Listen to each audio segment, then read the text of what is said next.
Hai Sobat Andal, terima kasih sudah mampir ke Andaliman Books TV. Pada tajuk lolos TOEFL kali ini, kita belajar tentang 7 skill atau keahlian yang kita butuhkan untuk menaklukkan soal listening comprehension part A.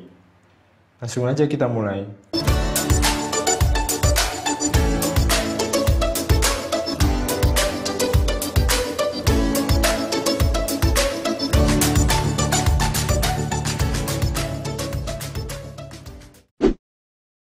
Oke, sebelum masuk ke skillnya, perlu kita ketahui dulu bahwa TOEFL terdiri atas 50 soal dengan waktu pengerjaan 35-45 menit.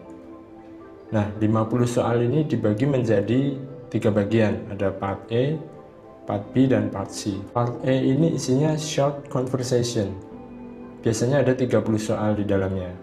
Kemudian part B ada longer conversation, sekitar 7-9 soal.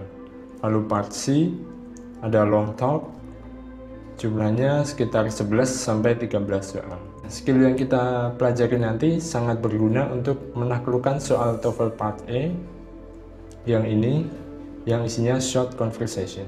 7 key skills in listening comprehension part A. Skill yang pertama, fokus pada pembicara kedua. Part A ini biasanya ada 3 orang yang ngomong. Orang pertama ngasih konteks atau pengantar, orang kedua merespons, dan orang ketiga memberi pertanyaan. Yang perlu kita fokuskan adalah ucapan dari orang kedua ini, karena biasanya di sini adalah kunci dari jawaban yang ditanyakan nanti. Langsung aja kita lihat contohnya. Orang pertama bilang, Irene couldn't get a good score. Lalu orang kedua, yes, she didn't do her best in the class. What does he say about Irene? Yang A, Irene always got good score in all classes. Ini salah ya, karena kebalikan dari pernyataan orang pertama. Irene tidak mendapatkan nilai bagus, di sini malah mendapatkan nilai bagus. Kemudian yang B, she forgot to fix her score. Ini tidak ada hubungannya juga. Yang C, she didn't want to get good score. Ini kesimpulan yang tidak sesuai juga. Kemudian yang D, she didn't try her best in the class. Nah, ini bisa kita lihat didn't try her best. Di sini ucapan orang kedua juga she didn't do her best. Jadi jawaban yang benar adalah D. Skill yang kedua, pilih sinonimnya. Sering juga jawaban dari soal TOEFL listening part A ini berupa sinonim atau persamaan makna dari kata yang ada dalam dialog. Contohnya, why is Levi feeling so nervous? He's going to perform his paper in the seminar. What does the man say about Levi? Pilihan jawabannya, always feels nervous. Ini bisa jadi sama dengan pernyataan orang pertama. Kita simpan dulu. He's going to lead a seminar. Ini tidak ada hubungannya, jelas salah. He will present his project in the seminar. Nah, ini sesuai dengan pernyataan orang kedua juga. He's going to perform his paper. Di sini he will present his project. Kemudian yang D, he's not attending the seminar. Ini juga tidak sesuai.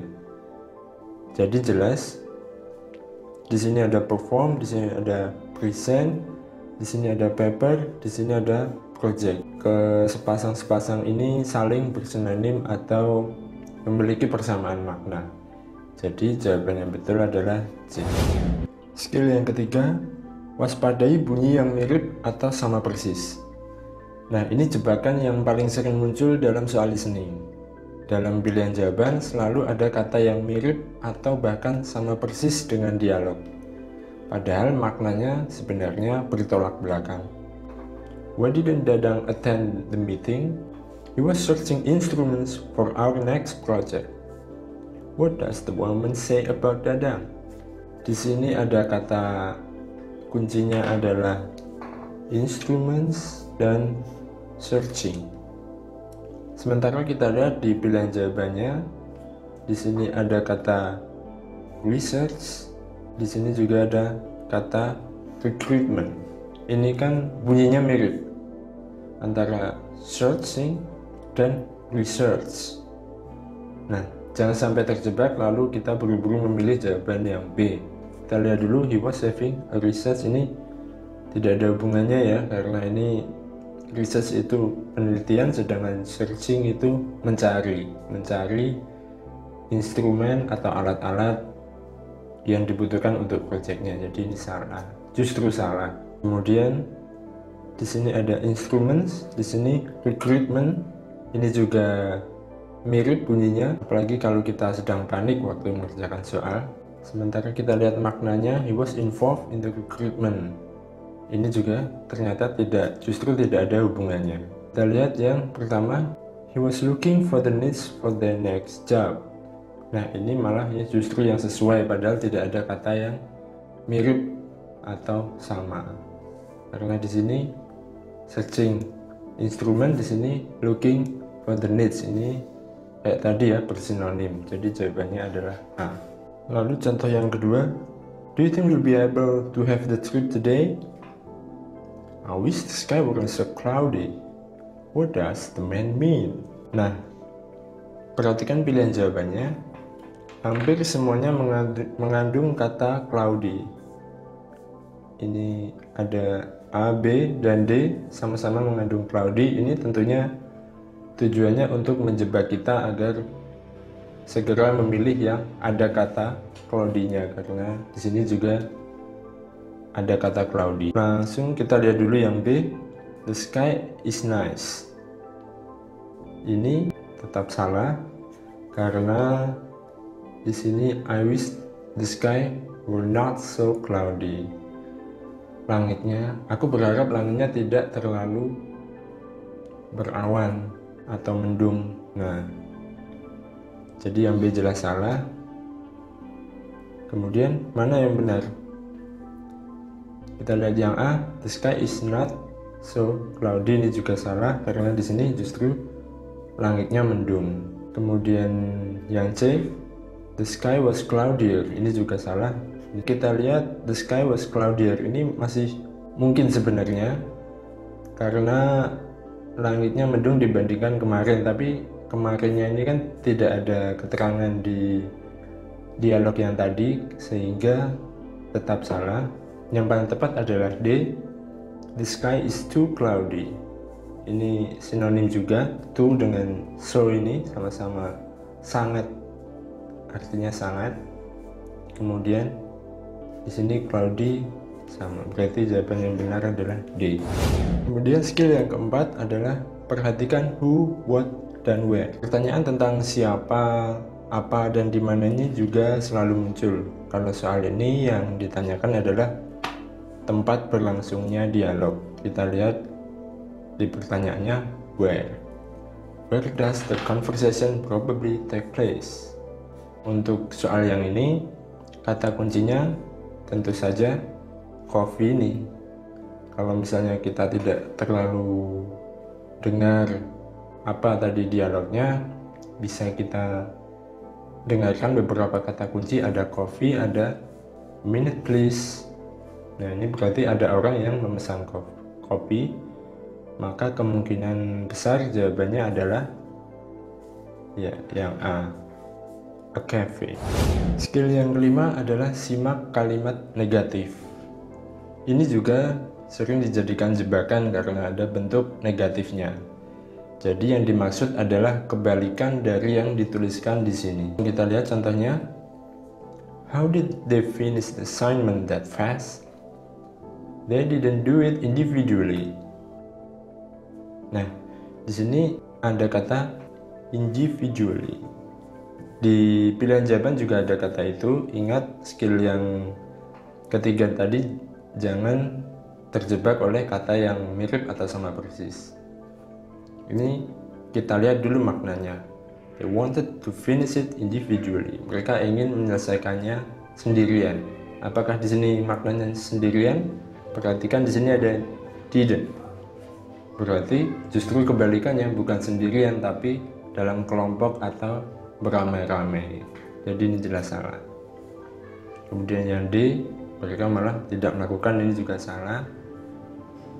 Couldn't do it faster, ini juga salah. Nah, justru lawan dari individual ini group. Nah, ini yang benar. Mereka melakukannya dalam kelompok. Skill ke-6, kuasai idiom. Ini mungkin tips yang paling sulit karena memang harus dihafalkan. Kita harus mempelajari sebanyak mungkin idiom agar tidak terjebak oleh soal-soal seperti ini. Langsung kita lihat contoh soalnya. I think that the movie is quite amazing. So do I. So do I adalah salah satu contoh idiom yang menyatakan persetujuan. Ini beberapa contohnya ada so do I bet, titik-titik, you can say that again, I know right, dan indeed. Semua ini menyatakan bahwa kita setuju dengan apa yang dikatakan oleh lawan bicara. Jadi untuk soal di atas, yang A, she is unsure, dia tidak yakin, ini jelas salah. She agrees with the man, nah inilah jawaban yang benar. Dia setuju dengan orang pertama. Beberapa idiom lainnya yaitu yang menyatakan kekagetan atau terkejut, misalnya then you do bla bla bla, kemudian I can't believe it, atau are you insane. Kalau kita tidak familiar dengan idiom ini, misalnya mungkin kita akan menyangka bahwa maknanya adalah orang yang bertanya apakah kamu gila, padahal arti sebenarnya adalah menyatakan kaget atau terkejut aja. Kemudian yang ketiga ada idiom yang maknanya menyatakan balasan ucapan terima kasih, misalnya don't mention it, never mind, dan no problem. Yang keempat ada idiom tentang kepercayaan diri, misalnya piece of cake, not rocket science, dan child's play. Ketiganya ini kalau dalam bahasa Indonesia artinya gampang ya. Kalau diartikan secara harfiah ini potongan kue, yang ini bukan proyek membuat roket, yang ini mainan anak-anak, padahal arti yang sesungguhnya adalah gampang. Karena itu supaya tidak mudah terjebak oleh soal-soal yang ada idiomnya, kita pelajari sebanyak mungkin idiom dalam bahasa Inggris. Selanjutnya, skill yang ketujuh adalah waspadai question tag. Question tag itu bentuknya yang seperti ini. Isn't it? Atau misalnya, doesn't she? Doesn't he? Aren't they? Nah, jadi yang intinya adalah menegaskan atau mempertanyakan atau menyatakan ketidakpastian. Misalnya di soal ini, do you get any information about the recruitment? It's going to be strict, isn't it? Kalau kita cuman melihat ininya aja, maka jawabannya bisa kita lihat di sini, it's going to be strict. Kalau yang A jelas salah, karena ini ada not going to be strict, ini berlawanan. Kemudian yang B, she's positive that it's going to be strict. Nah, ini jawaban yang kemungkinan benar kalau kita cuma memperhatikan ininya tanpa question tag. Tapi karena di sini ada keraguan di sini, isn't it ini, maka jawaban yang benar justru yang D. She thinks that it's going to be very selective. Jadi strict atau selektif ini sekedar dugaan dia atau anggapan dia saja, she thinks. Jadi bukan hal yang positif. Jadi perlu diwaspadai kalau ada isn't it, maknanya adalah ketidakpastian atau ketidakyakinan terhadap pernyataan sebelumnya. Nah, itu tadi penjelasan tentang 7 skill atau keahlian yang kita butuhkan untuk menaklukkan soal listening comprehension. Part A. Kalau ingin belajar mandiri, kalian bisa belajar dengan buku-buku dari Andaliman Books. Kalau ada pertanyaan, jangan lupa tuliskan di kolom komentar ya. Jangan lupa untuk like, share, subscribe, dan klik tombol loncengnya supaya kalian nggak ketinggalan materi pelajaran bahasa Inggris selanjutnya. Terima kasih dan sampai jumpa di video berikutnya.